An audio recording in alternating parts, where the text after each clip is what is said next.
A Werewolf Shifter Romance, written by Amelia Hart. Chapter 1. Ashes on the wind. Salt stung the air as the people of Ironhold gathered on the frozen shore. The sea stretched gray beneath winter clouds. At the water's edge, a drakkar rocked gently on the waves. Its carved prow, shaped like a wolf's head, rose into the mist, awaiting its burden. Today, the beta of the kingdom, the only soul to ever cradle Astrid's heart without judgment, would journey to the gods. Astrid Bjornsdottir stood just beyond the huddled mourners, her black hair loose and wild beneath her fur hood. Snow clung to rich strands, melting against the pale skin of her cheeks. Her green eyes, so unlike the faded summer fields of her homeland, shone wide and haunted. She fixed them on the boat instead of the crowd, refusing to meet the glances she could feel grazing her form. The judgment, the distaste, the old cold whispers that had shadowed her for 22 years. They called her too much, too soft, too round, too different from the slender shield maidens who danced at harvest festivals. But her father's memory blanketed her like armor, thick as the furs that hung from her sturdy shoulders. He had loved her, fiercely and without question, and for that alone she let her numbed feet keep her upright as the funeral began. Her little brother Eric, only 8 winters old, clung to her side. His hand, small and cold as ice, curled into the fabric of her wool skirts. He tucked his face into her cloak whenever the wind howled or the chants of the mourners rose into the frosted air. Ingrid, their mother, lingered just behind them both. Her pale hair seemed sharper than the blade at her belt, her back as rigid as a sword's edge. Ingrid's hands trembled with impatience, not grief. She had never loved Bjorn the way a wife should love her husband. As the priest led the crowd in prayer to Odin, Astrid bowed her head, letting her hair form a silent shield around her face. She remembered strong arms catching her when she fell as a child, the way her father's laughter had always echoed louder than any taunt from cruel children. Now that steadiness was gone, lost to a fever that had taken him in 3 short days. Her heart pressed painfully under her ribs, struggling for space in a world that always seemed to shrink around her. The crowd parted as heavy footsteps approached. Warriors in furs and leather made way, their heads bowing respectfully. A hush fell like fresh snow. At the water's edge, their king, Ragnar Ironwolf, stepped forward, towering above even the burliest of his guards. At nearly 6 feet and 3 inches, Ragnar's strength was a landscape all its own. Shoulders broad as a blacksmith's anvil, arms corded with muscle beneath his thick wolfskin mantle, black hair falling in waves to his powerful neck, a full beard framing a jaw carved from granite. Eyes the pale ice of mountain streams swept the crowd once, unreadable and commanding. Beside the king, Fenrir stood. The wolf's pelt was silver gray, like morning mist rolling over stone. He prowled at Ragnar's side, as vigilant as any sentry in the storm. The beast was no ordinary wolf. Something ancient and knowing gleamed in his amber eyes, something that spoke of bloodlines stretching back to the first shifters who walked these lands. Astrid felt the king's gaze brush over her like winter wind, but she didn't look up, lost to private sorrow. Ragnar saw a girl apart from the others, silent, self-contained, holding a small boy close as if he were all that tethered her to this world. He noticed the way she fought tears, the way her hands clenched in the folds of her dark dress, not in vanity, but in aching loss. There was something in her stillness that drew his attention, something that whispered of depths unexplored. The priests raised their arms skyward, incanting ancient words in the old tongue. Their voices carried over the crash of waves against stone. The warriors nearest the ship drew back, longbows in their weathered hands. Astrid pressed Eric closer to her warmth, whispering comfort she didn't quite believe herself. Around her, old women keened their grief to the gray sky. Young men, pride swelling their necks like battle fury, stood with jaws set and eyes hard as flint. One arrow was touched to flame by the head priest. Ragnar himself stepped forward, taking the burning shaft with steady hands. The low crackle of fire battled the endless roar of the sea. He knocked the arrow, drawing the bowstring back with practiced ease, biceps bulging under thick leather bracers. In that moment, even the winter wind seemed to still, holding its breath for the sacred act. The flaming arrow soared through the gray air, burning bright as a fallen star, striking the oil-soaked hull with perfect aim. Flames leapt hungrily along the ship's sides. Thick smoke billowed black against slate clouds. The vessel, carrying all that remained of Astrid's beloved father, began its last journey, slipping slowly out past the jagged rocks into the churning, endless sea. People sang of glory and honor, of peace with the gods in the great halls beyond. Astrid remained silent, sorrow hanging heavy on her shoulders like a cloak of lead. Eric sobbed openly as the fire swallowed the only man who had ever held him when nightmares came calling. Ingrid's cold stare remained fixed on the dancing flames, her thin mouth pressed into a disapproving line. Emotions locked away behind walls of ice. The singing grew louder, warrior voices joining the priests in ancient hymns. Some mourners threw flowers into the waves, winter roses, pale as bone.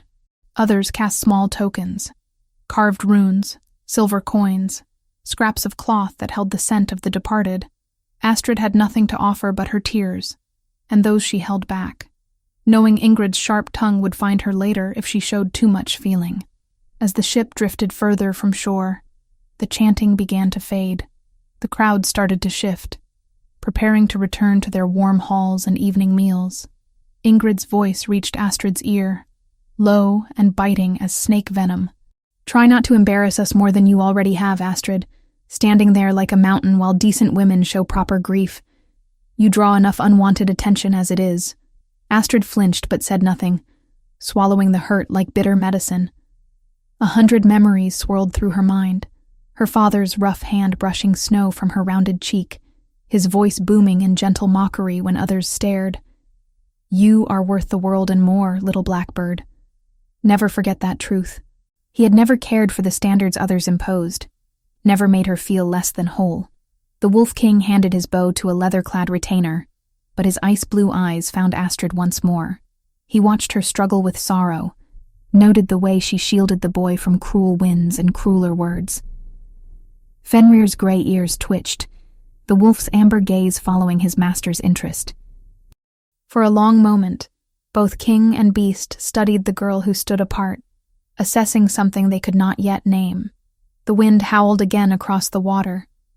Eric buried his face deeper into Astrid's woolen cloak, his small body shivering despite her efforts to warm him. "Can we go home now, sister?" he whispered, voice raw from weeping. "Soon, little one," Astrid murmured, pressing a kiss to his dark hair. "Father would want us to say a proper goodbye." Chapter 2. Teeth in the Snow. The mountain path twisted upward like a serpent's spine, carved into rock by generations of travelers seeking passage between Ironhold and the scattered villages beyond.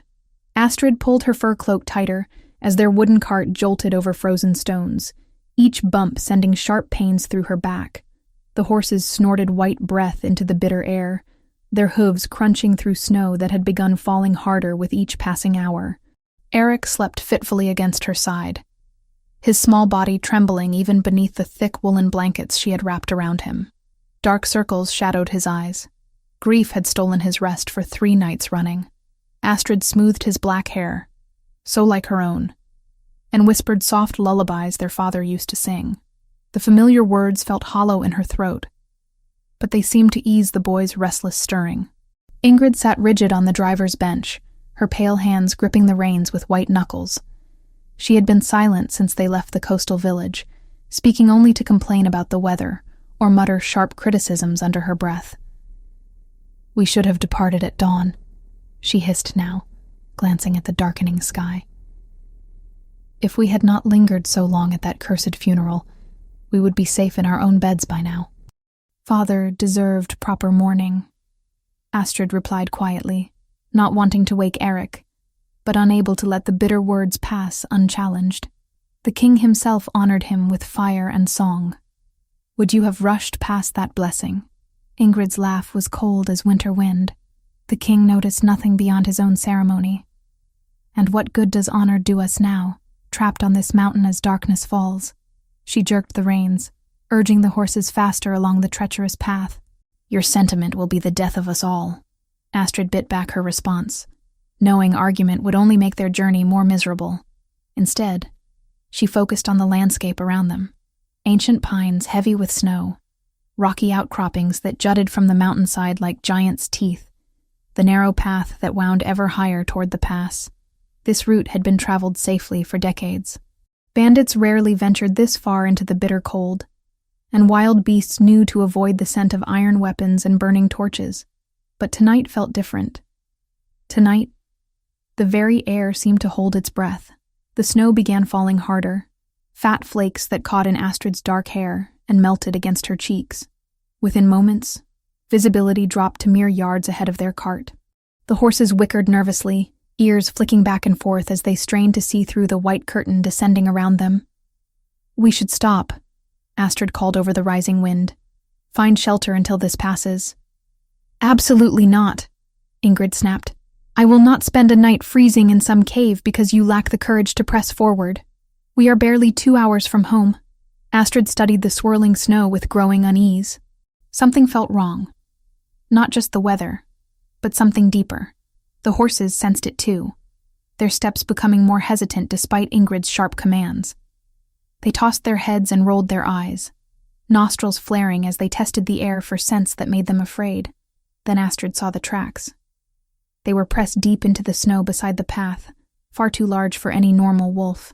The paw prints were nearly the size of dinner plates, with claw marks that gouged the frozen earth. Worse still, they seemed to follow the cart's route, paralleling their journey up the mountain. "Mother," Astrid began, but her words were cut off by a sound that turned her blood to ice. A howl echoed from somewhere in the white darkness. Long, mournful, and far too close. It was answered by another from the opposite side of the path, then another from somewhere ahead. The horses screamed in terror, rearing up and nearly overturning the cart before Ingrid fought them back under control. Eric jerked awake, his green eyes wide with fear. "What was that, Astrid? What's happening?" Before she could answer, shapes began emerging from the swirling snow. Wolves, but not like any wolves Astrid had ever seen. These beasts were massive, their shoulders reaching nearly to a man's chest. Their eyes glowed amber in the dim light, filled with an intelligence that made Astrid's skin crawl. These were not ordinary predators hunting for food. There was purpose in their movements, coordination in the way they surrounded the cart. "Shifters," Astrid breathed, the word barely audible above the wind. She had heard tales but never believed them. Men who could take the form of beasts, who walked between two worlds with power beyond human understanding. The largest of the wolves stepped onto the path directly ahead of them. Its coat was black as midnight, scarred from countless battles. When it opened its massive jaws, teeth like daggers gleamed white against the darkness of its throat. The beast's amber eyes fixed on the cart with predatory focus, and Astrid knew with terrible certainty that this was no chance encounter. "Run," she whispered to Ingrid. "We have to run now." Ingrid needed no further encouragement. She cracked the whip over the horses' backs, sending them bolting forward in blind panic. The cart lurched and bucked over the uneven ground, wheels spinning dangerously close to the cliff's edge. Behind them, howls rose in a terrible chorus as the pack gave chase. Astrid clutched Eric against her chest, trying to shield him from the worst of the bouncing, while keeping watch for their pursuers. The wolves ran alongside the cart with ease, their powerful legs eating up ground that the horses struggled to cross.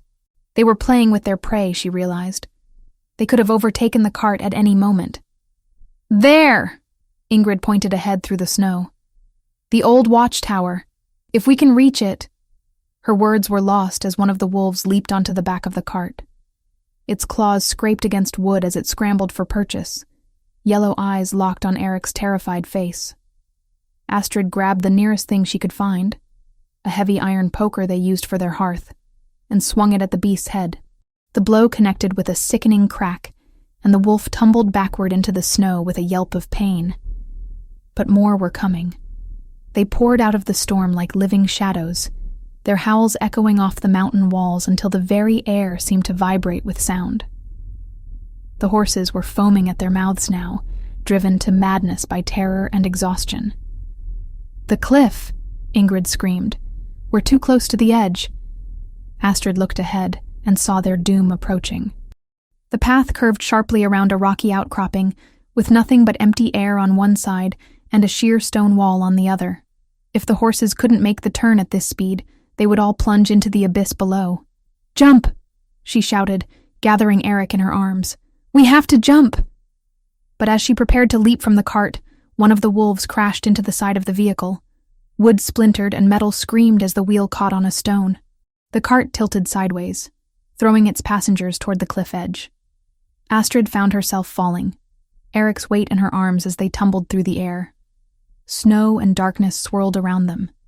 She heard Ingrid screaming her name, heard the terrible sound of splintering wood and screaming horses. Then her head struck something hard and cold, and the world exploded into stars and pain. The last thing she remembered was Eric's voice calling out as strong hands pulled him away from the edge. Then consciousness fled, and Astrid Bjornsdottir fell into darkness while the storm raged on above, covering her still form with its white embrace. Above, on the path, the wolves gathered around the wreckage of the cart. But these were not mere beasts. Even in their animal forms, they moved with purpose and intelligence. Their leader, the great black wolf, sniffed at the air where Astrid had fallen. His amber eyes gleamed with satisfaction. The Beta's family had been found, and soon the kingdom's strength would be broken, one loyal bloodline at a time. The hunt was far from over, but tonight's work was nearly done. Only one more task remained before they could return to their master with news of success. The black wolf lifted his massive head and howled once more into the storm, a sound of triumph that echoed across the frozen mountains, like a promise of darker days to come. Chapter 3. Claws of Destiny. Dawn crept slowly across the mountain peaks, painting the snow-covered landscape in shades of rose and gold. The storm had passed in the night, leaving behind a world wrapped in pristine white silence. Deep in the valley where Astrid had fallen, frost glittered like scattered diamonds on the pine branches that had broken her fall. Her unconscious form lay half-buried beneath a drift, dark hair spread like spilled ink against the virgin snow. Miles above on the main path, King Ragnar Ironwolf guided his massive destrier through the wreckage of the overturned cart. The wooden vehicle lay shattered against the cliff face, its contents scattered across the frozen ground. Dark stains marked the snow where blood had spilled, though whether from human or horse he could not yet tell. His ice-blue eyes swept the scene with the practiced assessment of a warrior who had witnessed too many battlefields. "The attack was coordinated, my lord," reported Bjorn Ravenshield, his most trusted captain. The grizzled warrior knelt beside deep paw prints that crisscrossed the area. These tracks show at least 8 wolves, maybe more. They herded the cart toward this exact spot. This was no random hunt. Ragnar dismounted, his powerful frame moving with deadly grace despite the treacherous footing. At 29, he had ruled the northern kingdoms for 7 years, and his body bore the scars of countless battles fought to protect his people. His broad shoulders strained against the leather of his armor as he crouched to examine the evidence more closely. "Shifters," he growled, noting the unnatural size of the paw prints. "The same pack we've been hunting for weeks." His jaw clenched beneath his thick black beard. "They're growing bolder, attacking so close to Ironhold itself." Fenrir paced restlessly at his master's side, the gray wolf's amber eyes scanning the scattered debris. Unlike the beastmen who had caused this carnage, Fenrir was something far more ancient. A true wolf whose bloodline stretched back to the first days when gods walked among mortals. His coat gleamed silver in the morning light, and intelligence far beyond that of ordinary animals shone in his steady gaze. "Sir," called another warrior from the cliff's edge, "there are drag marks here. Survivors were taken." Ragnar strode to the indicated spot, his boots crunching through snow that came nearly to his knees. The evidence was clear. 2 people had been pulled from the wreckage and hauled away into the forest. The trail was already several hours old, but still fresh enough to follow. "How many dead?" he asked grimly. "The horses, my lord, but no human bodies." Bjorn's weathered face showed relief mixed with concern. "Whoever was in this cart, they lived through the crash. Then we hunt," Ragnar declared, his voice carrying the authority of absolute command. "These rogue shifters have been terrorizing my lands for too long. Every family they destroy weakens the bonds that hold our kingdom together." As he spoke, Fenrir suddenly lifted his gray head, nostrils flaring as he tested the wind. The wolf's ears perked forward, Then he bounded away from the wreckage site, following some scent that had caught his attention. Ragnar watched his companion disappear into a stand of snow-laden pines, trusting the animal's instincts completely. "Spread out," he commanded his men. "Search for any survivors. These monsters may have left someone behind." The king followed Fenrir's trail, pushing through undergrowth that grabbed at his thick cloak. His breath formed white clouds in the frigid air as he climbed down into the valley where the wolf had vanished. Ancient trees towered overhead, their branches forming a cathedral of green and white that muffled all sound except the crunch of his footsteps. He found Fenrir sitting motionless beside a large snowdrift, the wolf's amber gaze fixed on something half-hidden beneath the white expanse. As Ragnar approached, he could make out the edge of dark fabric, then the pale curve of a woman's hand protruding from the snow. "By Odin's beard," he breathed, dropping to his knees beside the drift. He began scooping away snow with urgent movements, revealing first an arm, then a shoulder wrapped in thick woolen cloth. When he cleared the snow from her face, his breath caught in his throat. Black hair framed features that were both delicate and strong. High cheekbones, full lips now blue with cold. Skin pale as moonlight, she was unconscious but breathing, each exhale forming small puffs of vapor in the icy air. A purple bruise marred her temple where she had struck something during her fall, but she appeared otherwise unharmed. Ragnar recognized her instantly, the girl from the funeral, the one who had stood apart from the crowd in her grief. Bjorn's daughter, the Beda's child who had loved her father with such obvious devotion. But what was she doing on this mountain path, and where were the rest of her family? "Can you hear me?" he asked softly, brushing snow from her cheeks with surprisingly gentle hands. "You're safe now." Astrid's green eyes fluttered open, unfocused and confused.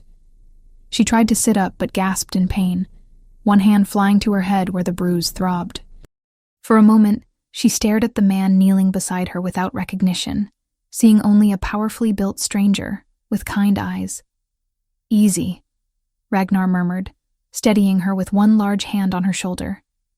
"You've taken a serious blow to the head. Don't try to move too quickly." Memory came flooding back. The wolves, the cart overturning, the terrible moment of falling through empty air. "Eric," she gasped, struggling against Ragnar's restraining grip. "My brother. Where is my brother? And my mother? The wolves.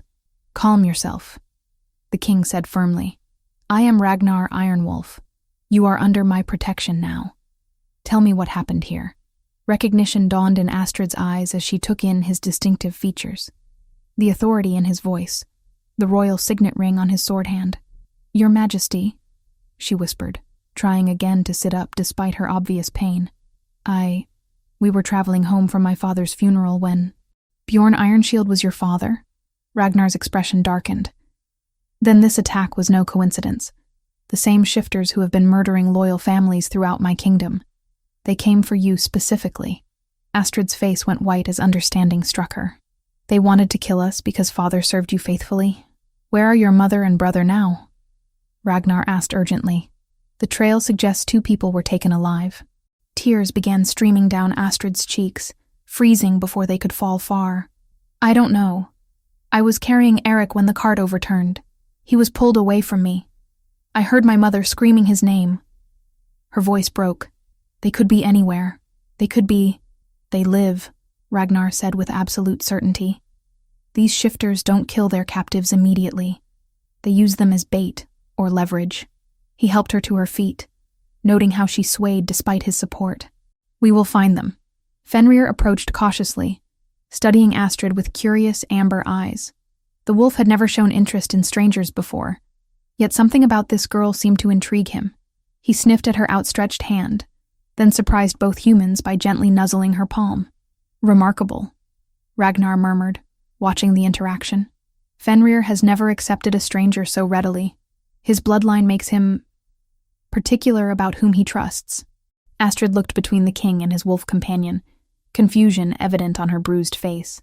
"I don't understand. Why would he care about me? I'm nobody special. Just a Beda's daughter who couldn't even protect her own family." The bitterness in her voice told Ragnar more about her life than any formal introduction could have. Here was a girl who had been made to feel worthless, despite obvious intelligence and courage. She had survived a fall that should have killed her, had tried to shield her brother even as their world collapsed around them. "You underestimate yourself," he said quietly.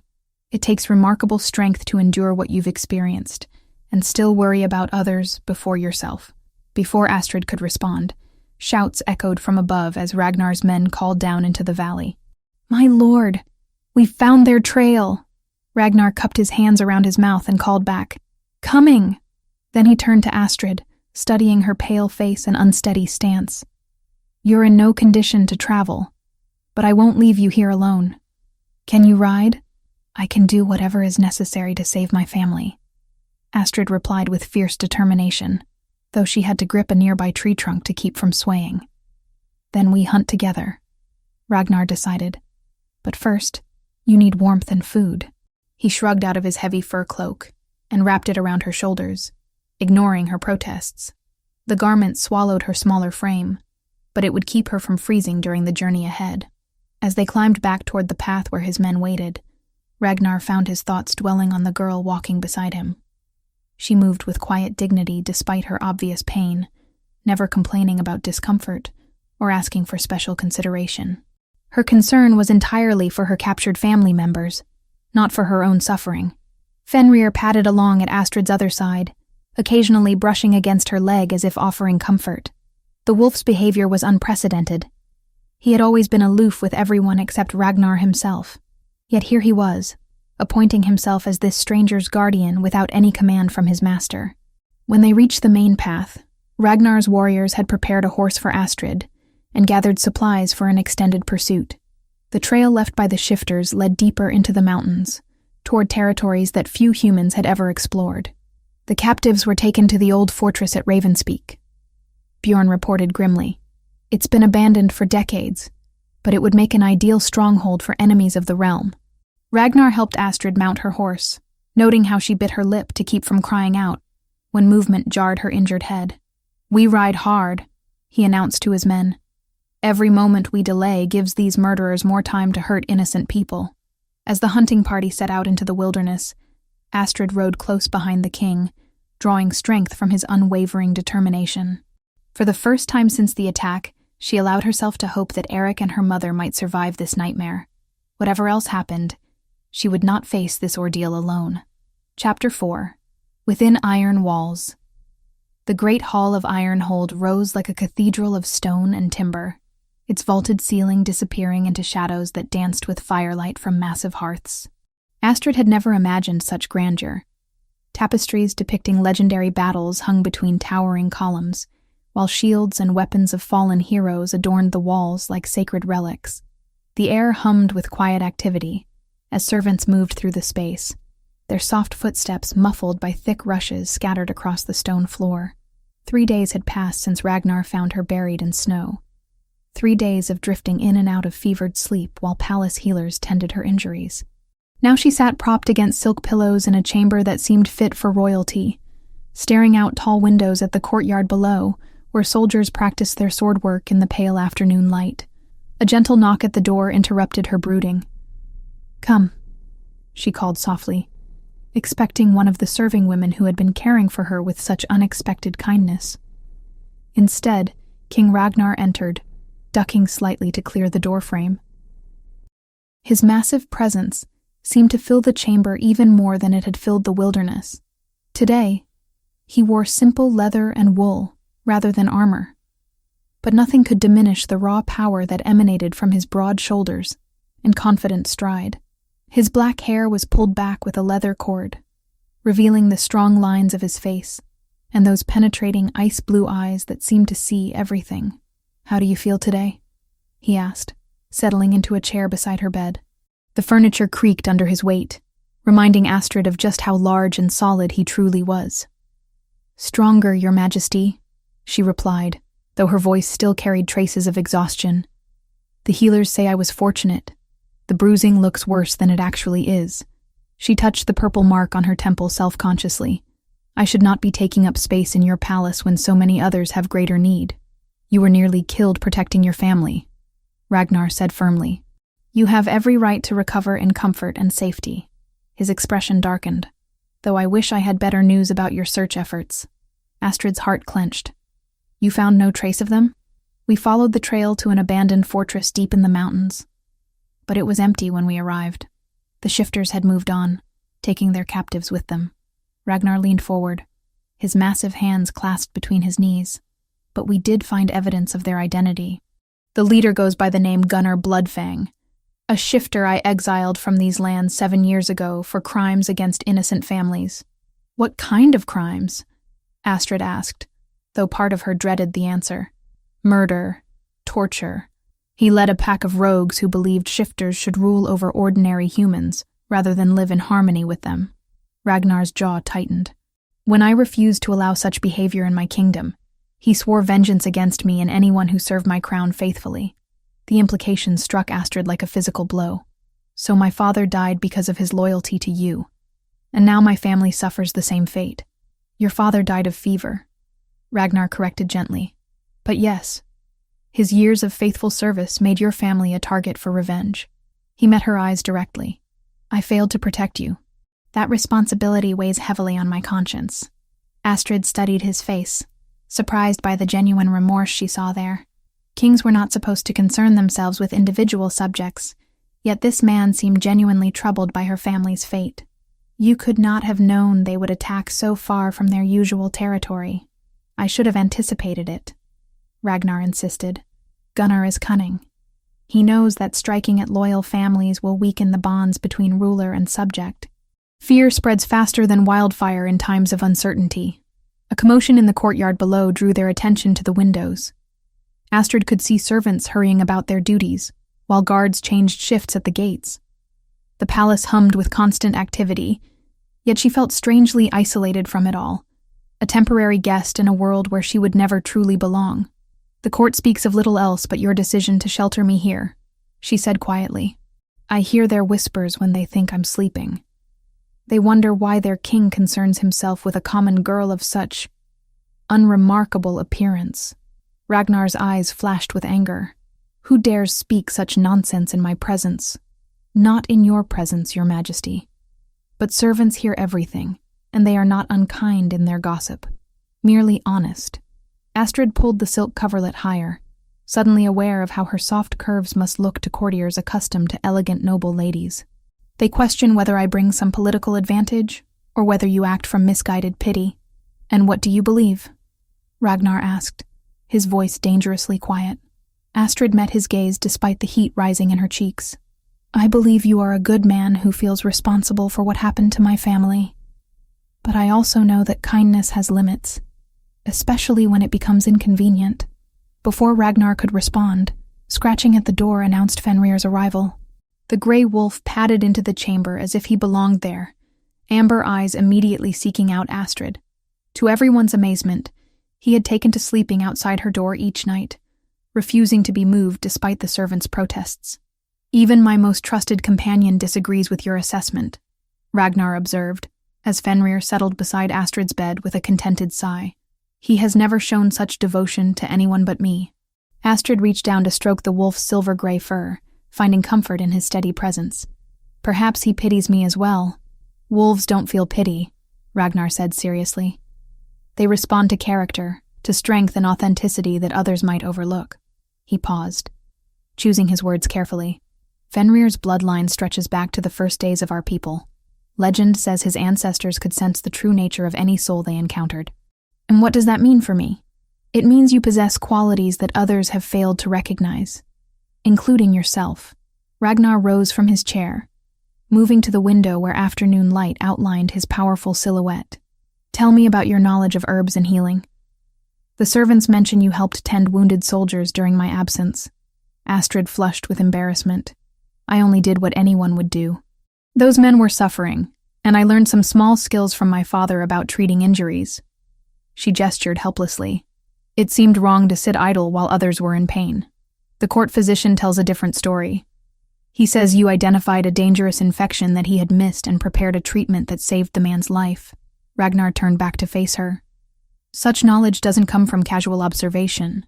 My father believed everyone should understand basic healing, Astrid explained.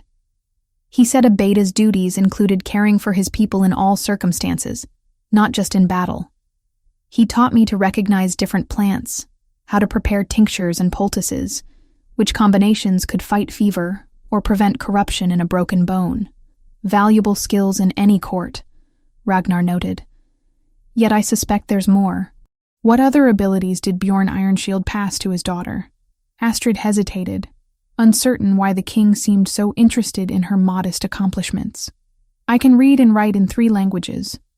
I know the histories of the great families, the old laws that govern trade agreements and marriage contracts. Father said knowledge was the only inheritance he could give me that no one could steal away. Wise counsel. Ragnar returned to his chair, studying her with renewed interest. And yet you believe yourself unremarkable. I know what I am, Your Majesty. Astrid replied with quiet dignity. I am too large, too plain, too scholarly for most men's tastes. I lack the grace and beauty expected of noble ladies. These are simple facts, not complaints. Whose voice do I hear when you speak such words? Ragnar asked softly. Your own? Or someone else's? The question struck deeper than Astrid expected. She thought of her mother's constant criticisms, the way Ingrid compared her unfavorably to every slender, golden-haired girl in their village. Does it matter? The world judges by appearances, and I have learned to accept that reality. The world is often wrong, Ragnar said firmly. I have seen supposed beauties whose souls were ugly as winter storms, and overlooked others whose worth far exceeded their recognition. Footsteps in the corridor announced the arrival of another visitor. Captain Bjorn Ravenshield appeared in the doorway, his weathered face grim with news. My lord, we have reports from our scouts. The rogue pack has been spotted moving toward the eastern territories. Ragnar stood immediately, his attention shifting to matters of warfare and strategy. How many villages lie in their path? At least 6, my lord, including the trading post at Millhaven. If they strike during market day, Bjorn left the implications unspoken. Then we ride at dawn, Ragnar decided. Double the patrols along the eastern borders and send word to all settlements to prepare their defenses. He glanced back at Astrid. I must leave you again, but you have my word. We will not rest until your family is found, and these murderers are brought to justice. After the men departed to plan their campaign, Astrid remained in the large chamber with only Fenrir for company. She tried to read from the collection of books that Ragnar had provided, but her thoughts kept returning to his strange questions about her worth and abilities. Why did he seem to see something in her that others missed? And why did his good opinion matter so much to someone who had learned to expect little from the world? Outside her windows, the sun began to set behind the mountain peaks, painting the sky in shades of gold and crimson. Soon the king would ride out again, risking his life to hunt the monsters who had destroyed her peaceful existence. She found herself praying to whatever gods might listen that he would return safely, not because she needed his protection, but because the world needed leaders who cared about justice for even the most humble of their subjects. Fenrir lifted his great head and gazed at her with those knowing amber eyes, as if he understood the turmoil in her heart. Astrid scratched behind his ears and whispered, What do you see in me, old friend? What truth am I too blind to recognize in myself? The wolf's only answer was to rest his chin across her feet, a gesture of loyalty and protection that warmed her heart more than all the silk and luxury surrounding her. Whatever the future held, she would face it with the dignity her father had taught her, and the courage that seemed to grow stronger with each passing day. Chapter 5. Blood on the Trail. The morning mist clung to the forest floor like ghostly fingers, creating an otherworldly landscape of silver and shadow. Astrid rode beside King Ragnar through the ancient woodland, her borrowed mare picking carefully along a trail that seemed to exist more in memory than reality. 5 days had passed since she convinced him to allow her participation in the hunt for Gunnar Bloodfang's pack. 5 days of following increasingly cold traces through territories that few humans had ever explored. The tracks split here, called Bjorn Ravenshield from ahead, his weathered face creased with concentration as he studied the forest floor. One group headed north toward the old mining camps, but the larger party continued east into the deep woods. Ragnar reined in his massive destrier, the black warhorse snorting white breath into the frigid air. At 29, the king moved with the fluid grace of a born warrior, every muscle in his powerful frame alert to potential danger.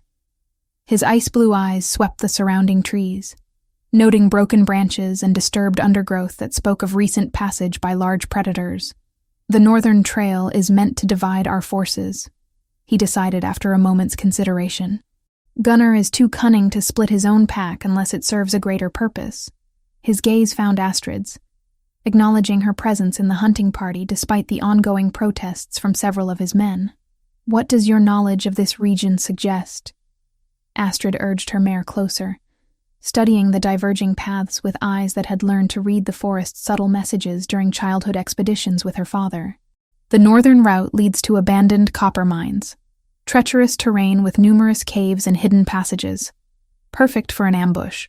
She pointed toward the eastern trail. "But this path connects to the old trade roads.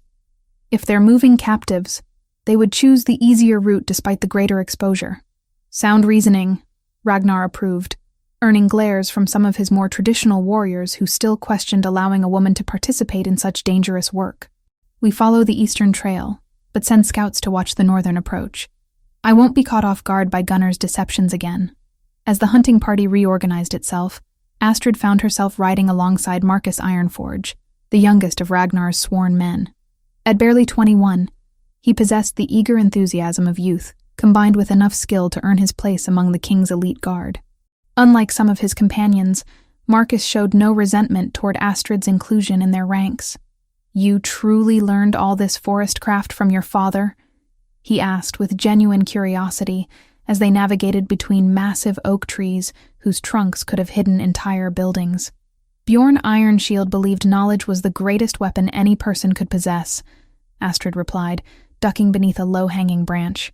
"He taught me to read tracks, identify edible plants, find fresh water, predict weather changes, skills that proved useful when leading trading expeditions through unfamiliar territory. Most noble fathers would consider such education wasted on a daughter," Marcus observed without malice, simply stating what they both knew to be true. Astrid's smile held more sadness than bitterness. "My father was not most men. He said the world would judge me harshly enough without his adding to the burden."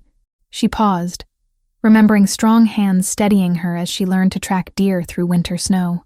"He wanted me to be capable of surviving whatever life might bring."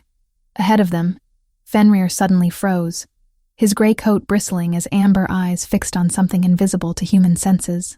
The wolf's behavior immediately alerted every member of the hunting party. His supernatural instincts had saved their lives on more than one occasion during the past few days. Ragnar raised his hand for silence, dismounting with fluid grace despite his imposing size. His broad shoulders strained against leather armor as he crouched beside his wolf companion, following Fenrir's intense gaze toward a cluster of ancient standing stones barely visible through the morning mist. "What is it, old friend?" the king murmured, one large hand resting on Fenrir's neck. The wolf whined softly, a sound that raised hackles on every human present. Something was terribly wrong. Astrid slipped from her saddle without being asked, her movements far quieter than anyone expected from someone of her size. Years of accompanying her father on hunting expeditions had taught her the value of stealth in dangerous situations. She approached the stone circle carefully, noting details that others might overlook. "Blood," she whispered, pointing to dark stains on several of the ancient monuments. Fresh, but not human. Her nose wrinkled at a scent that seemed wrong somehow. Too sharp, too wild, and something else, something that makes my skin crawl. Ragnar joined her investigation, his warrior's instincts confirming what she had already detected. "Shifter blood," he identified grimly, but not from Gunnar's pack. His ice-blue eyes swept the circle of stones, taking in additional evidence that painted a disturbing picture. This was a ritual site. Someone, or something, was sacrificed here recently. Captain Bjorn approached with 3 of his most experienced trackers, their faces grim as they examined the scene. "My lord, we've found signs of a struggle. At least 2 different shifter packs were involved. The scent traces are distinct enough to separate. Gunnar has allies," Ragnar concluded, his voice deadly quiet. "Or he's absorbed another rogue pack into his forces." The implications were staggering. If the exiled shifter had managed to unite multiple groups of outcasts and criminals, His threat to the kingdom had just increased exponentially. Astrid knelt beside one of the stained stones, her knowledge of healing practices helping her interpret what others might miss. "The blood patterns suggest torture rather than quick death," she said softly, fighting against the nausea that rose in her throat. "Whoever died here suffered for a considerable time before the end came." "Information gathering," Marcus suggested, his young face pale but determined. "They were questioning someone about our movements, our strength, our plans, or about specific targets," Ragnar added darkly. "Gunnar knows I'll come after him personally. He may be seeking intelligence about my companions, my habits, my weaknesses." His gaze found Astrid's, "including anyone who travels with me." The warning was clear, but Astrid straightened her shoulders with quiet determination. "I knew the risks when I asked to join this hunt, Your Majesty. My family's fate depends on finding Gunnar's stronghold, regardless of the personal danger." Fenrir's sudden movement interrupted their conversation. The gray wolf had been circling the stone formation, following scent trails invisible to human noses. Now he stood rigid at the circle's eastern edge, every line of his body indicating urgent alarm. "He's found something," Ragnar said, drawing his sword in one smooth motion. The blade sang as it cleared the scabbard, its steel reflecting the pale morning light like captured lightning.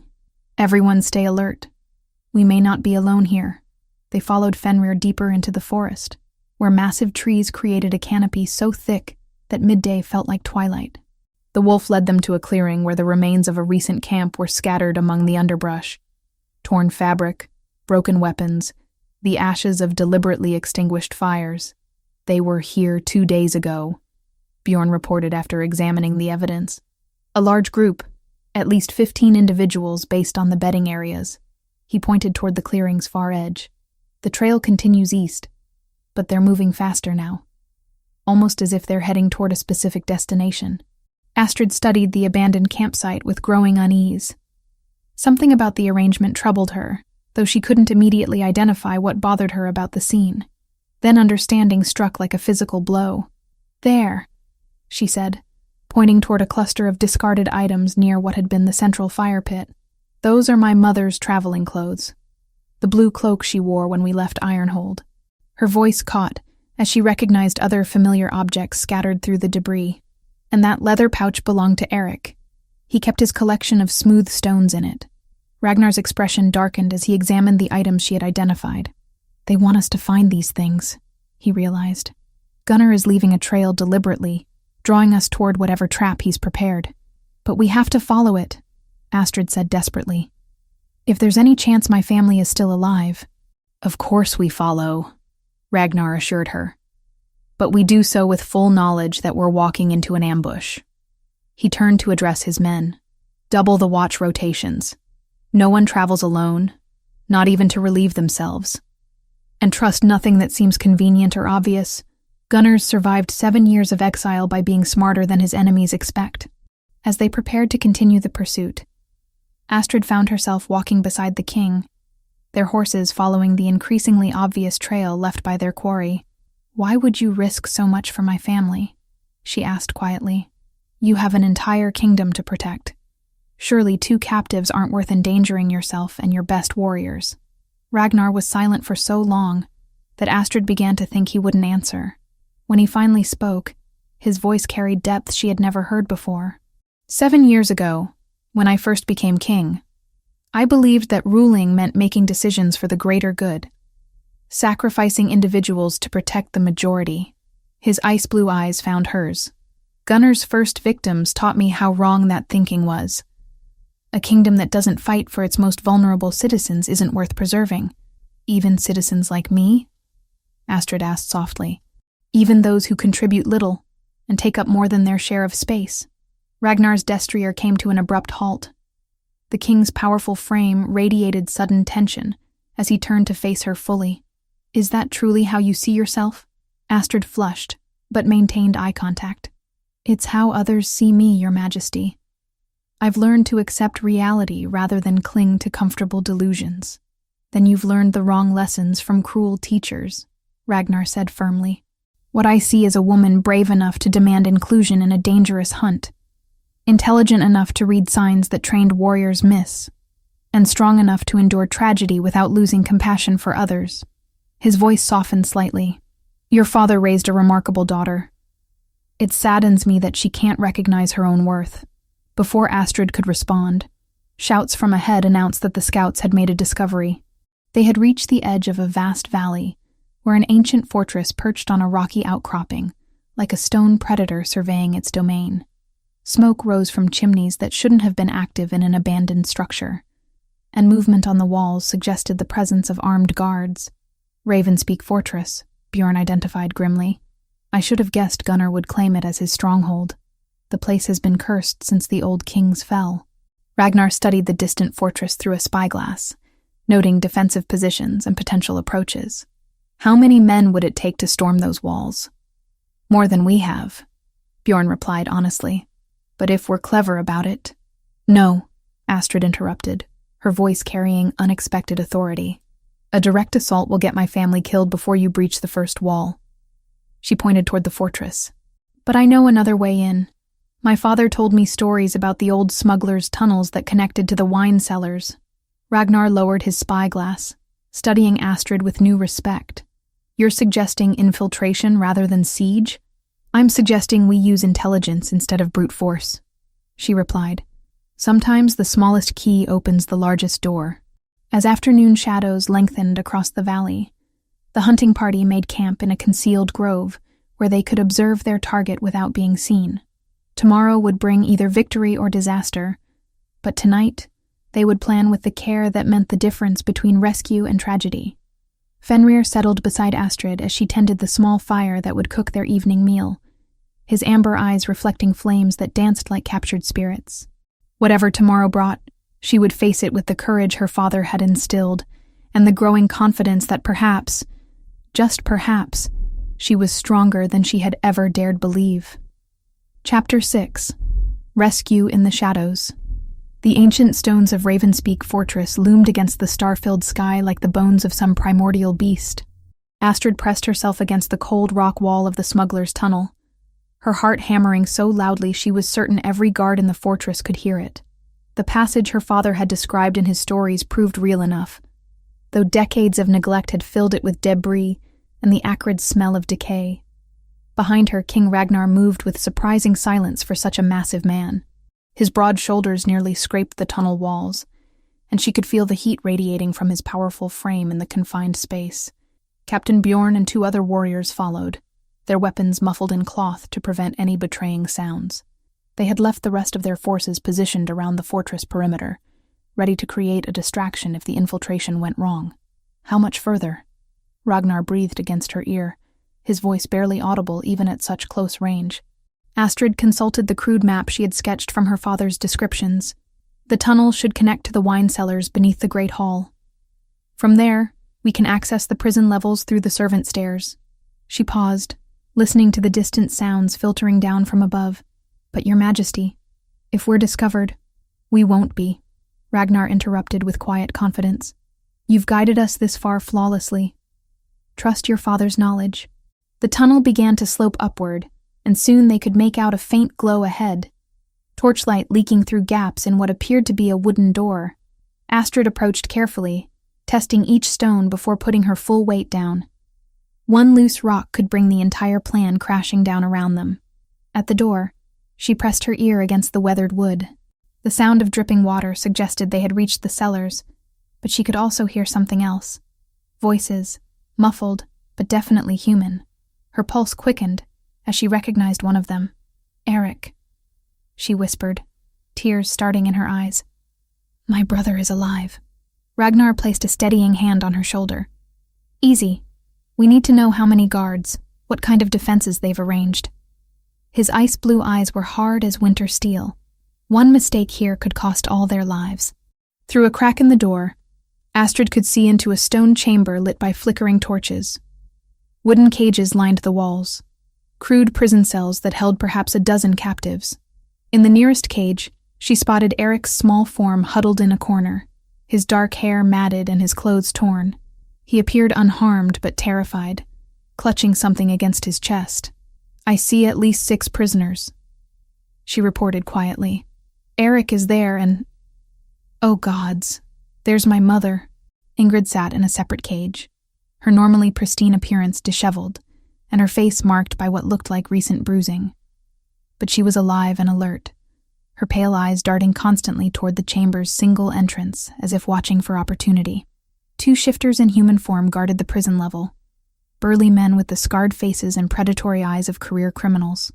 They lounged near a wooden table covered with dice and ale cups, clearly bored by their assignment, but still dangerous enough to present a serious threat. "Wait here," Ragnar commanded softly. "Let me handle the guards." Before Astrid could protest, the king slipped through the door with liquid grace. She watched in fascination as he moved like a stalking predator, crossing the chamber in complete silence. The first guard died without ever knowing death approached, Ragnar's powerful hands snapping his neck with clinical efficiency. The second guard started to turn, perhaps sensing his companion's sudden absence, but never completed the movement as steel slid between his ribs. "Clear," Ragnar called softly, dragging the bodies into the shadows. Astrid rushed to Eric's cage, her hands trembling as she worked on the crude lock with tools Ragnar provided. "Eric, oh my sweet boy, are you hurt?" Her little brother looked up with eyes that seemed far too old for his 8 years. "Astrid, is it really you?" His voice was hoarse from crying, but he struggled to his feet and pressed against the cage bars. "I was so scared. The monsters said you were dead. I'm here now," Astrid assured him, finally managing to spring the lock. She gathered him into her arms, noting how thin he had become in just over a week of captivity. "You're safe. We're taking you home. They made us watch," Eric whispered against her neck. "They brought other people here, and they hurt them. Mama tried to cover my eyes, but I could still hear the screaming. Rage unlike anything she had ever experienced flooded through Astrid. These monsters had not only terrorized her family but had traumatized a child with sights no innocent should ever witness. She found herself understanding why Ragnar had exiled Gunnar Bloodfang. Such creatures forfeited any claim to mercy. Ragnar had freed Ingrid and was working on the other prisoners' cages. Her mother approached with obvious wariness, clearly uncertain whether this rescue was real or another cruel deception. When she recognized Astrid, her expression shifted through surprise, relief, and finally a familiar criticism. "What are you doing here?" Ingrid hissed. "This is no place for someone like you. You should have sent proper warriors, not risked yourself in such foolishness.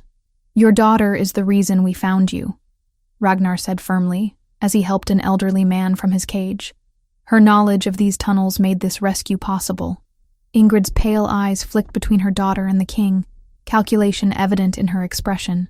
"Your Majesty," she said with elaborate courtesy, "I am grateful beyond words for your intervention. But surely you understand that Astrid's presence here creates unnecessary complications." "Mother, please," Astrid interrupted. "We need to focus on getting everyone to safety." "She's right," Ragnar agreed. "We can discuss family dynamics later. Right now, we need to move these people out before—" The sound of heavy footsteps on stone stairs cut him off.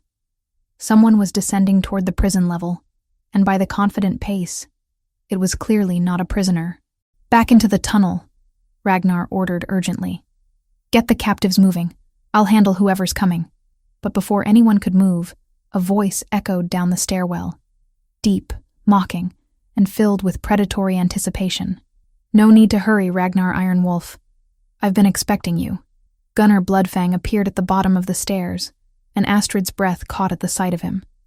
Even in human form, the exiled shifter radiated savage power. He stood nearly as tall as Ragnar, with shoulders almost as broad. But where the king's strength seemed controlled and purposeful, Gunnar's felt wild and barely contained. His hair was the color of dried blood, his eyes like molten amber, and scars crisscrossed his arms and face like a map of violence. 7 years, Gunnar continued conversationally, stepping into the chamber with the easy confidence of a man on his own territory. 7 years since you cast me out for having the vision to see what our people could become. His gaze swept over the freed prisoners with contempt. And you risk everything for these cattle. They are my subjects, Ragnar replied, moving to place himself between Gunnar and the civilians. I protect what is mine. How noble, how pathetically weak. Gunnar's laugh was like the sound of breaking glass. You could have been a god among mortals, Ragnar. Instead, you choose to be their shepherd. The two alphas began circling each other, and Astrid could feel the supernatural tension building in the air. Both men radiated power that made her skin crawl and her hair stand on end. She had never witnessed a confrontation between shifter lords before. The sheer force of their presence was almost overwhelming. Your father understood power, Gunnar taunted. He knew that strength was meant to dominate, not serve. If he could see what you've become. My father would be proud that I chose justice over tyranny, Ragnar snarled, his control finally slipping. You murdered him and my mother to satisfy your twisted ambitions. I freed you from their weakness, Gunnar roared, his human facade beginning to crack. And tonight, I'll finish what I started all those years ago. The transformation began without warning. Both men's bodies convulsed as bones cracked and reformed, muscles bulging beneath skin that sprouted thick fur. In moments, two massive wolves faced each other in the stone chamber. One black as midnight, the other the russet color of spilled blood. The battle that followed was beyond anything Astrid had imagined possible.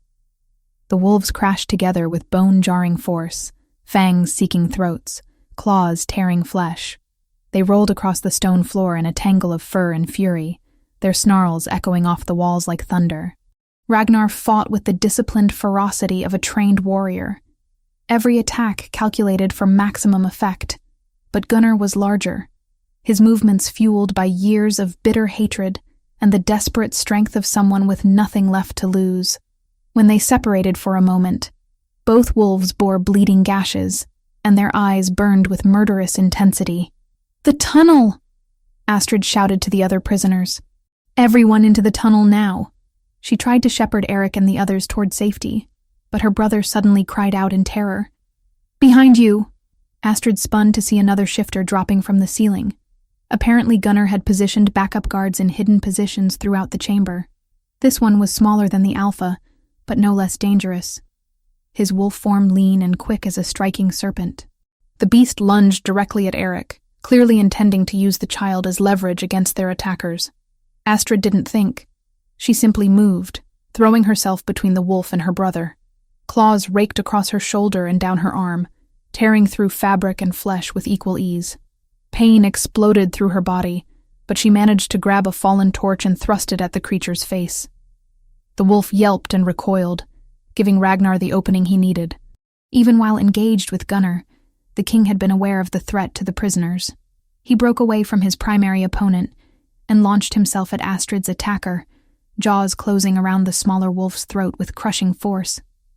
But the distraction cost him. Gunnar recovered quickly and struck like a battering ram, massive paws catching Ragnar in the ribs and sending him crashing into the stone wall. The king rolled desperately as killing fangs snapped at his neck, missing by inches. Blood streamed down Astrid's arm, but she ignored the pain as she helped Eric toward the tunnel entrance. Her mother had already fled with several other prisoners, showing no concern for her daughter's injury. The old man Ragnar had freed moved slowly but steadily, supported by another captive. The battle between the alphas continued with savage intensity. Both wolves were bleeding from multiple injuries now, their movements beginning to show signs of exhaustion. But Gunnar seemed to have a slight advantage.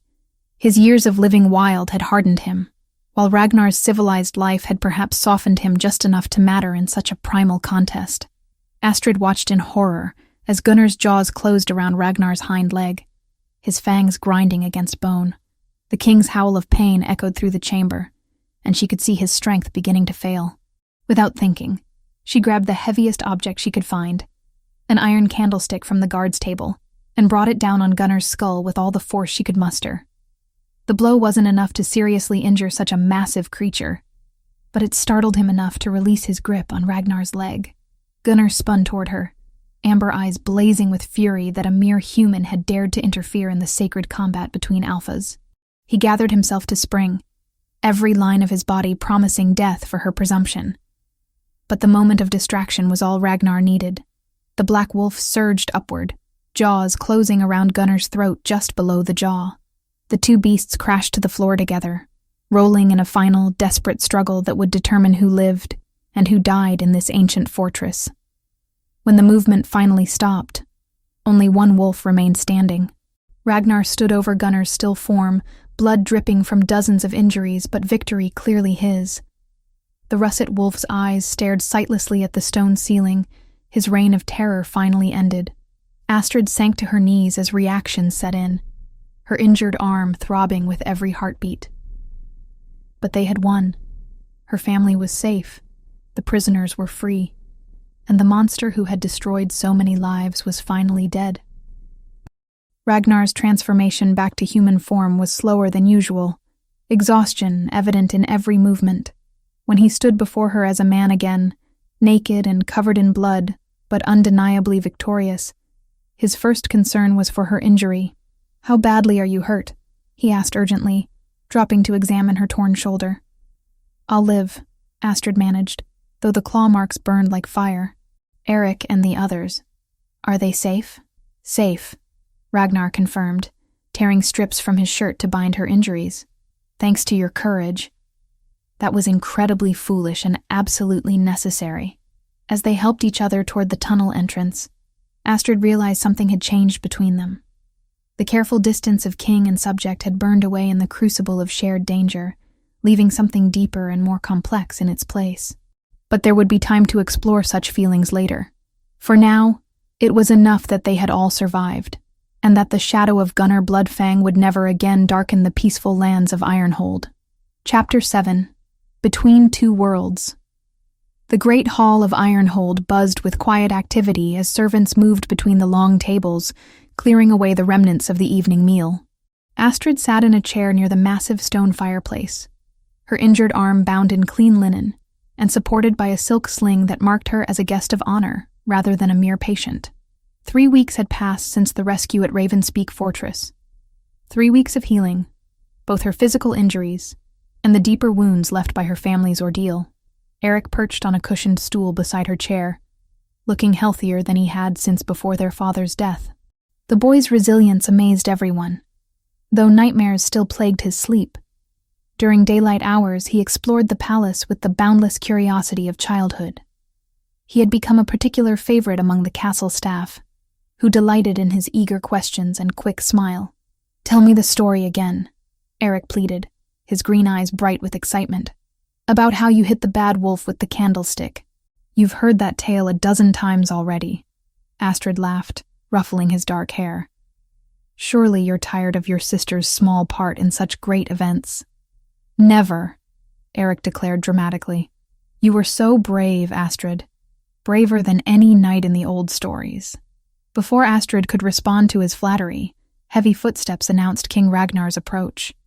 Even after weeks in his presence, the sight of him still made her breath catch slightly.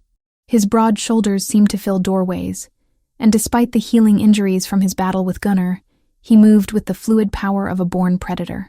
Today he wore simple leather and wool rather than royal finery, but nothing could diminish the aura of command that surrounded him like invisible armor. "Good evening," Ragnar said warmly, settling into the chair across from them.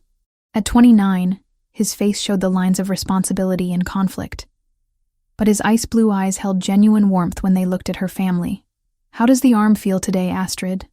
"Much better, Your Majesty," she replied, flexing her fingers experimentally. "The healers say the scars will fade with time, though some marks may always remain. Scars earned in defense of family are nothing to be ashamed of," Ragnar observed. "They speak of courage and love, qualities more precious than unmarked skin." Eric nodded enthusiastically. "Astrid says scars tell stories about the important things we've done. She says they're like medals that we carry always." "Your sister is very wise," Ragnar agreed, though his gaze lingered on Astrid's face with an intensity that made warmth spread through her chest. "Speaking of wisdom, I have something to discuss with both of you." The serious tone in his voice made Astrid straighten in her chair. "Is something wrong, Your Majesty? Has there been news of other rogue packs?" "Nothing like that," Ragnar assured her quickly. "This concerns your future, your family's place in the kingdom now that the immediate danger has passed." Before he could continue, sharp footsteps echoed across the stone floor. Ingrid approached their small group, her pale hair perfectly arranged despite the trauma she had endured. The weeks of recovery had restored her physical health, but something in her manner seemed harder than before, more calculating.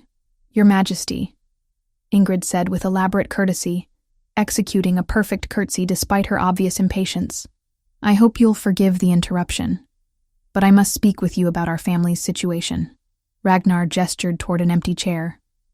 "Please join us." "I was just about to discuss that very topic." Ingrid remained standing, her posture rigid with poorly concealed tension.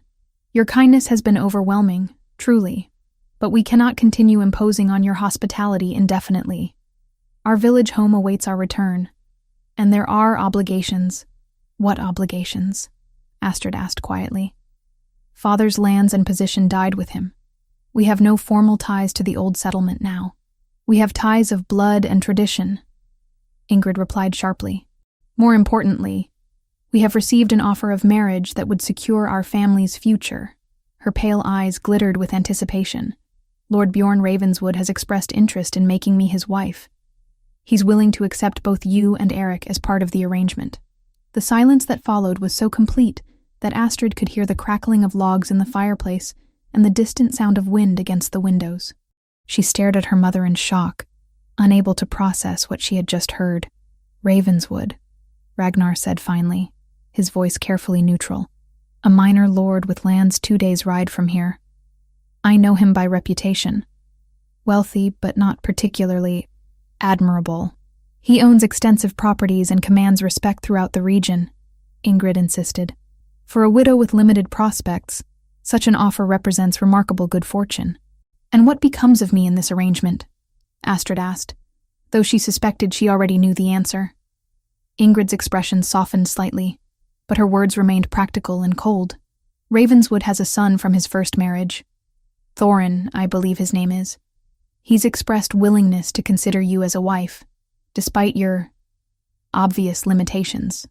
The casual cruelty of the statement hit Astrid like a physical blow. Even after everything they had endured together, her mother still saw her as a burden to be disposed of at the first opportunity. "I see," Astrid managed, fighting to keep her voice steady. "And you've already accepted this generous proposal?"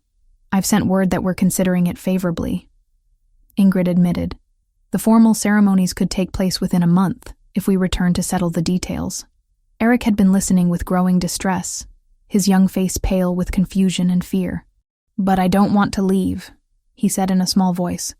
"I like it here. Everyone's kind to me, and Fenrir lets me pet him, and the cook makes honey cakes just for me. Children adapt quickly to new circumstances," Ingrid said dismissively. "You'll make friends in your new home just as easily." "What if he doesn't want to adapt?"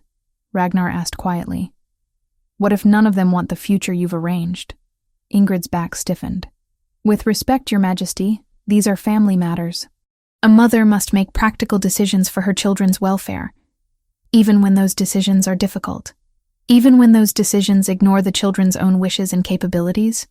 Ragnar's voice carried a dangerous edge now.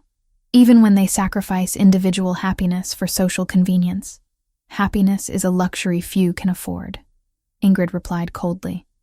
"Security and respectability matter more than romantic fantasies." Astrid rose from her chair slowly, her injured arm aching but her spine straight with newfound resolve. "You're right about one thing, Mother.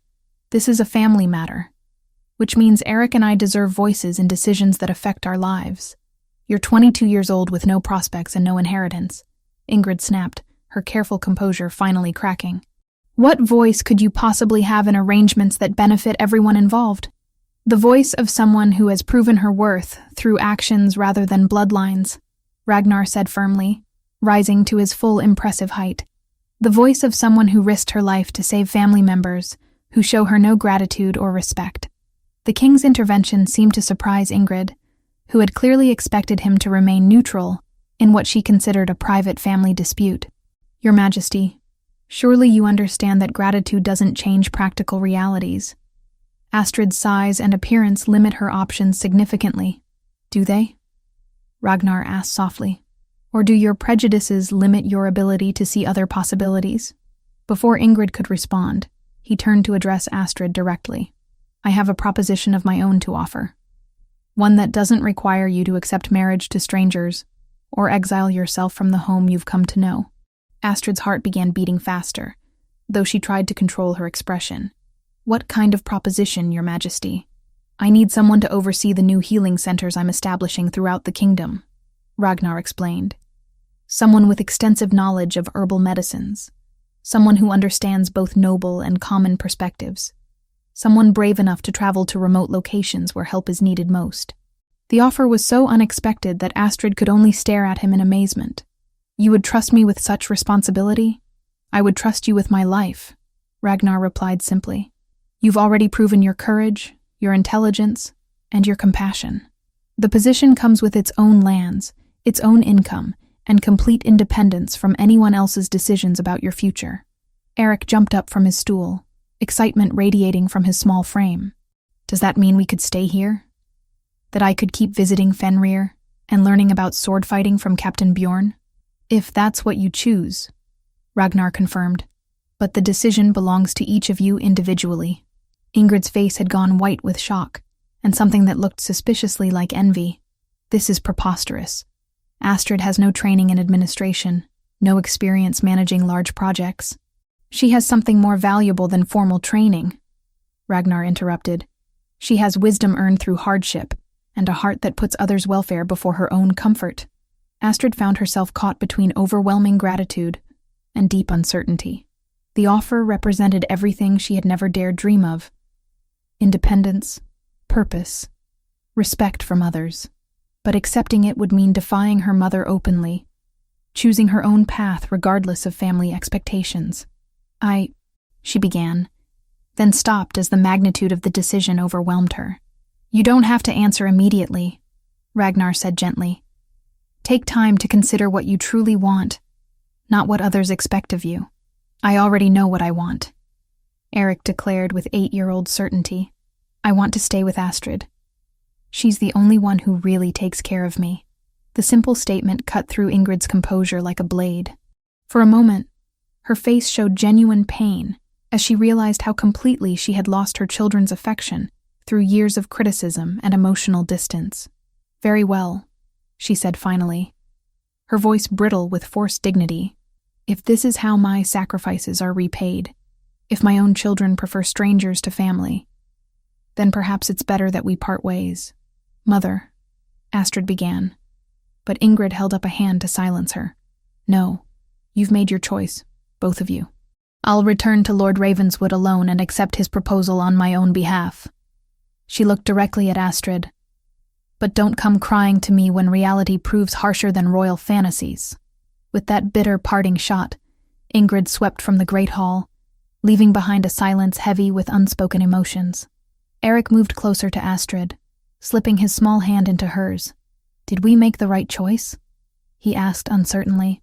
Astrid looked down at her little brother, then across at King Ragnar, whose ice-blue eyes held patience and understanding rather than pressure or judgment. For the first time in her 22 years, she was being offered the chance to choose her own destiny based on her own worth rather than others' convenience. Yes, she said softly, feeling strength flow through her like warm honey. I think we did. Outside the great hall's windows, snow began falling again. But instead of bringing the chill of isolation, it seemed to promise the clean freshness of new beginnings. Whatever challenges lay ahead, Astrid would face them as herself, not as her mother's disappointing daughter or some stranger's reluctant bride, but as a woman whose value had been recognized by someone whose opinion truly mattered. The future stretched before her like an unwritten page, full of possibilities she was only beginning to imagine. Chapter 8. Crown of Iron and Heart. The great hall of Ironhold had been transformed into something from the old legends. Ancient banners hung from the vaulted ceiling, their rich colors brilliant against stone walls lit by hundreds of candles. The air hummed with anticipation, as nobles, warriors, and common folk alike gathered to witness an event that would be spoken of for generations. Today, their king would take a bride. Not the political alliance many had expected, but a love match that had shocked the entire kingdom. Astrid stood in the chamber that had been prepared for her, gazing at her reflection in a polished bronze mirror that seemed to show a stranger. The wedding gown was a masterpiece of craftsmanship, deep blue silk that brought out the green of her eyes, embroidered with silver thread in patterns that caught the light like captured starlight. The seamstresses had created something that celebrated her natural figure rather than trying to disguise it. And for perhaps the first time in her life, Astrid felt truly beautiful.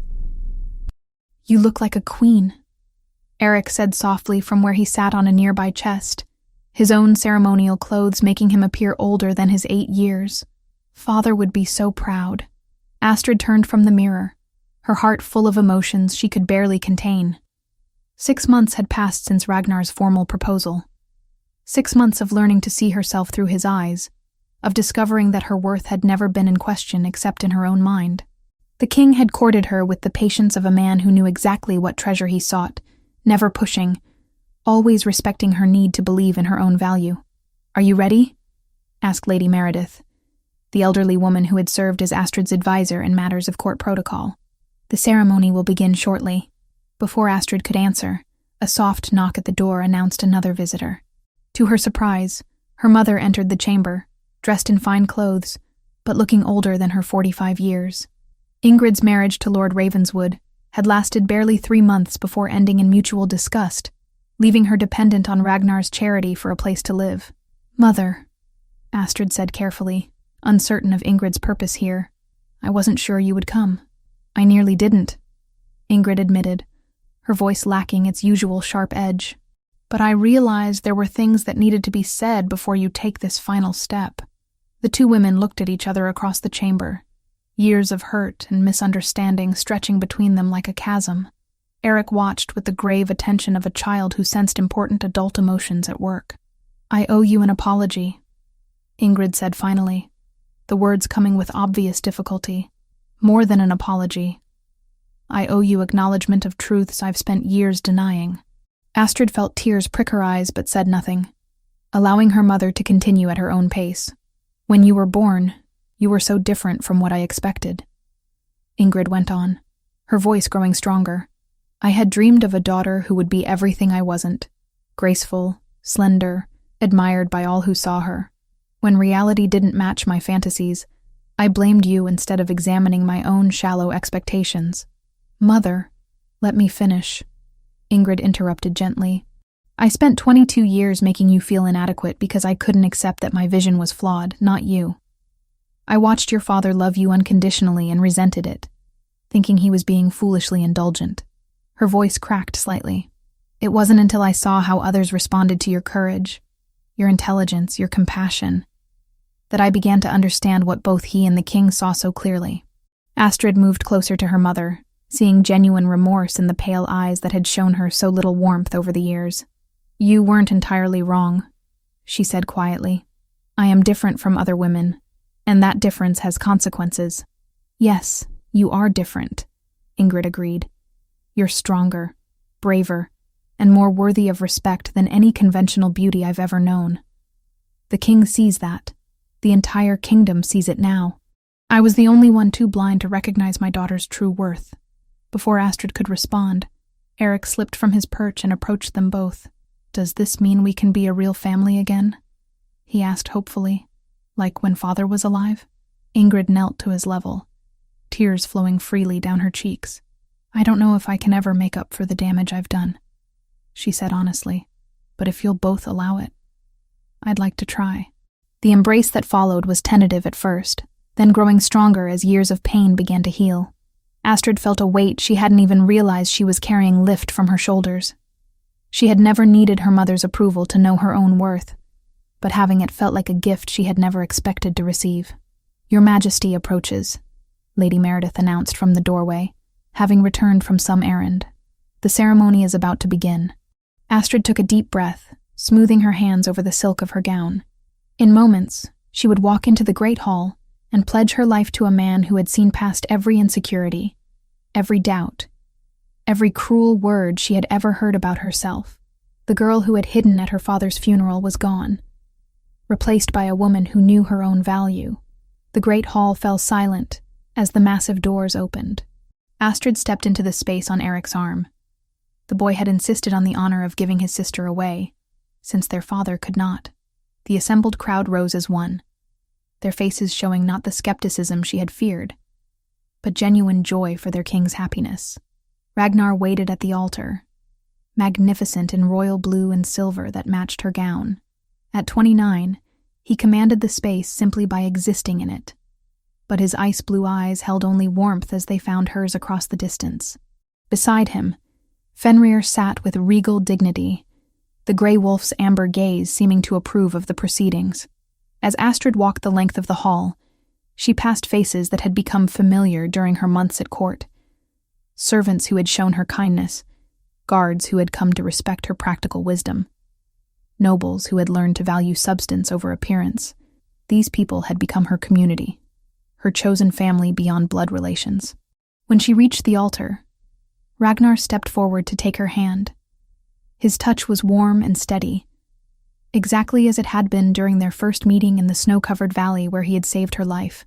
"You are beautiful," he murmured, his voice pitched for her ears alone. "More beautiful than any queen who ever wore a crown." The priest began the ancient words that would bind them together, but Astrid barely heard the formal ceremony. Her attention was focused on the man beside her, the king who had seen her worth when she couldn't see it herself, who had offered her not just love but respect, not just protection, but partnership.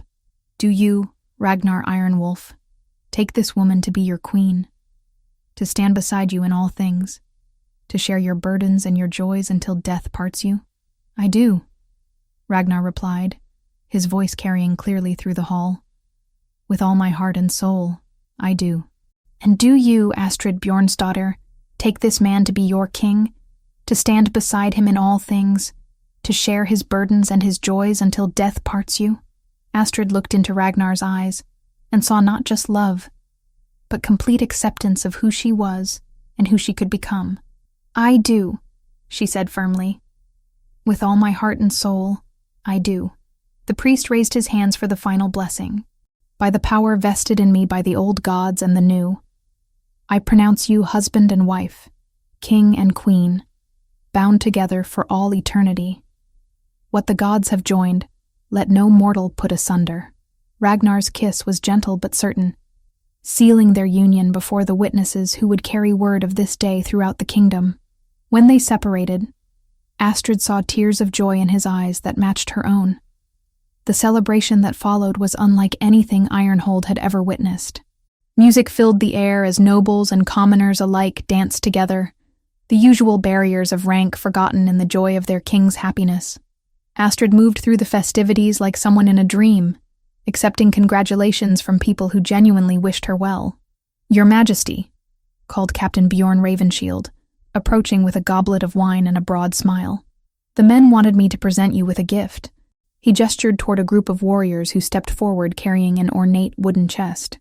"What is it?" Astrid asked, curious despite her exhaustion. "Open it and see," the captain encouraged. Inside the chest lay a magnificent sword, its blade etched with runes and its hilt wrapped in leather dyed royal blue. But what made Astrid gasp was the inscription along the fuller, "For the queen who saved the king." "We had it made by the finest smith in the kingdom," Bjorn explained. "You proved yourself a warrior at Ravenspeak Fortress. Now you have a weapon worthy of your courage." Tears flowed freely as Astrid lifted the sword, testing its perfect balance. Never in her wildest dreams had she imagined receiving such recognition for actions she had taken simply out of love and desperation. "Thank you," she managed, her voice thick with emotion. "All of you. Thank you for seeing something in me that I never saw in myself." As the evening progressed, Astrid found herself standing on a balcony overlooking the courtyard, taking a moment of quiet reflection amid the ongoing celebration. Ragnar joined her there, slipping an arm around her waist and pulling her close against his powerful frame. "Any regrets?" he asked softly, his breath warm against her ear.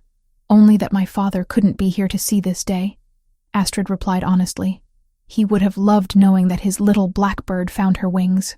"He knows," Ragnar assured her. "Somewhere in the halls of the gods, Bjorn Ironshield is raising a horn of mead to his daughter's triumph." Below them in the courtyard, Eric played with a group of children while Fenrir supervised with the patience of a born guardian. Ingrid sat nearby, her face peaceful in a way Astrid hadn't seen since childhood. The scene represented everything she had ever wanted: family, acceptance, belonging. "What happens now?" she asked, leaning into Ragnar's strength. "Now we rule together," he replied simply. "We protect our people, build a better kingdom, and raise children who will know their worth from the very beginning." His voice grew softer, more intimate. "We love each other without reservation, exactly as we are." 6 months later, as Astrid stood on the same balcony watching the sunrise paint the mountains gold and pink, she reflected on the journey that had brought her to this moment. Her hand rested on the gentle swell of her belly, where their first child grew strong and healthy. Eric had thrived in his new life, showing promise as both scholar and warrior. Even Ingrid had found peace, establishing a healing center for women who had suffered abuse or abandonment. The kingdom prospered under their joint rule, with new laws protecting the vulnerable and opportunities for advancement based on merit, rather than birth. Astrid had kept her promise to oversee healing centers throughout the realm, traveling extensively during the early months of their marriage to ensure that help reached even the most remote villages. But perhaps most importantly, she had learned to see herself through loving eyes, not as the fat daughter who was unwanted, but as the strong woman who was cherished exactly as she was. The scars on her arm had faded but never disappeared, serving as permanent reminders of her courage. The girl who had hidden at the edges of her father's funeral had become a queen who commanded respect through wisdom and compassion. Fenrir padded onto the balcony, his gray coat now touched with silver that spoke of advancing age. The wolf settled beside her chair with a contented sigh, amber eyes reflecting the same peace that filled her heart. "Good morning, old friend," Astrid murmured, scratching behind his ears. "Ready for another day of ruling the kingdom?" As if in answer, Ragnar emerged from their chambers, magnificent even in simple sleeping clothes, his hair tousled and his eyes bright with love. He kissed her forehead gently before settling into the chair beside hers. "Any royal proclamations to make this morning, Your Majesty?" he teased, taking her hand in his much larger one. "Just one," Astrid replied, smiling at the man who had taught her to believe in her own worth. "I, Astrid Ironwolf, Queen of the Northern Kingdoms, do hereby proclaim that love has no size limits, beauty comes in all forms, and every soul deserves to be cherished for their true worth." "An excellent proclamation," Ragnar agreed solemnly. "I second the motion." Together, they watched the sun rise over their kingdom, two souls who had found in each other the acceptance and love that transforms even the most wounded heart. The fat daughter, who had been abandoned by her mother, had become the beloved queen, who would never abandon anyone in her care. And in that transformation, both the kingdom and its rulers had found their way to happily ever after. The end.